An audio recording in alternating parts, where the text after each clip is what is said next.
If you look back on your childhood, the majority of you probably recall watching hours on end of Cinderella, Sleeping Beauty, Beauty and the Beast, and other Disney films with your family and friends. All of these movies and trips to Disneyland most likely instilled a fairy tale expectation in your young brains. The admiration for Disney is widespread, no doubt. However, in the shadows of the profit-hungry company of Disney, there is another company called Pixar. The morals and ethics resonated by Pixar, not to mention their top-notch, endlessly creative films, goes underappreciated or mistaken for works of Disney, and this is a problem. One thing that people need to get straight is that Disney and Pixar are two separate animation studios with two different teams of animators and producers.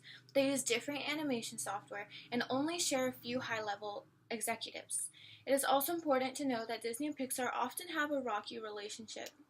For example, in the beginning, Pixar was a team of 5 animators who worked under Disney until Disney fired them because they doubted their capabilities. Another problem the companies encountered was during the production of Toy Story 2. Pixar was responsible for the creation and production of the movie, while Disney was in charge of marketing and distribution.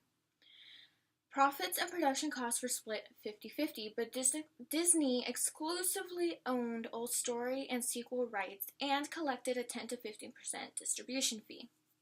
This just doesn't seem right. Disney was able to slap its names onto all of Pixar's creations and owned all story and sequel rights and a 10 to 15% distribution fee, even though they're not the ones who spent hours on end on the storyboard or creative process, yet they're able to gain rights to Pixar's creations simply because they're the bigger company. Pixar expressed they felt a lack of ownership amongst their own projects and eventually pulled the plug on this agreement.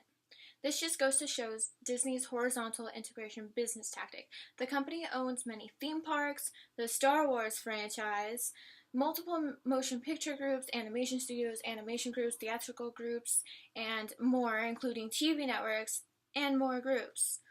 Disney also produces many non-animated films such as Pirates of the Caribbean, and most recently, plenty of renditions of their classic fairy tale movies, almost as if they're running out of original ideas. Disney's films often feature a princess in distress and a prince who comes to her rescue. The predictability of such films is a bore. On the other hand, Pixar focuses solely on animations, and this has led them to mastering their craft.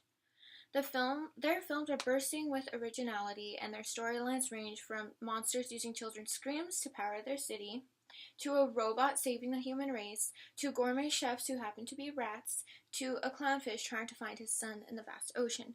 So it is clear that the style of the two companies differ drastically. Let's take 2 films from each animation studio and compare them. First, let's take Disney. We have 2 famed princess tales, Snow White and Sleeping Beauty. In both films, the princesses are in danger, whether it be from an evil huntsman or an evil witch, and in both films, the princesses fall into a deep slumber only to be awoken by true love's kiss. We can also see a similar pattern amongst the majority of other Disney films. The storyline that Disney likes to stick to is a damsel in distress with a strong male character to come to her rescue. The female characters portrayed by this company are oftentimes weak, and there's a prominent lack of diversity amongst them. Although there is a recent film, Frozen, with strong female characters, are still not representative of minorities. Though Disney has been making strides to better the stigma with The Princess and the Frog and most recently Zootopia, which makes a social commentary on racism.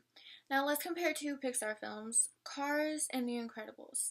It's almost hard to compare them using the word both because each film is so original and different from one the other.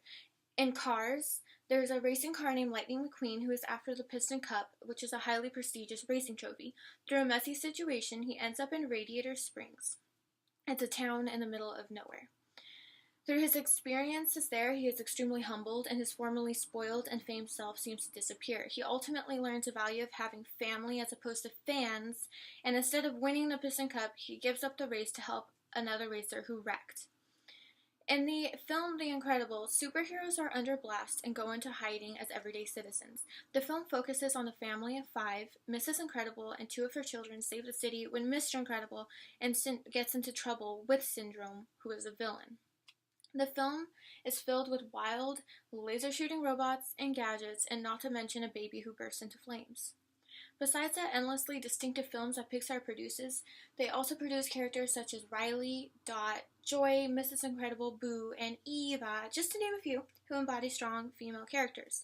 Pixar is a company who is endlessly inspiring and always brings something new to the table.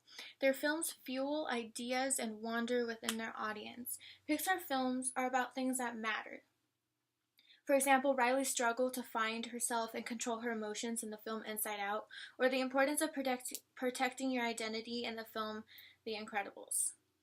The morals exemplified by Pixar build wanderers and idea seekers. These films spark interest into the unknown and challenge the capabilities of your imagination, something a lot of us seem to have lost in our years of intense schooling. The motion pictures created by this company are produced by Pixar story teams and Pixar animation teams. The quality films that Pixar creates should be recognized independent of the name Disney.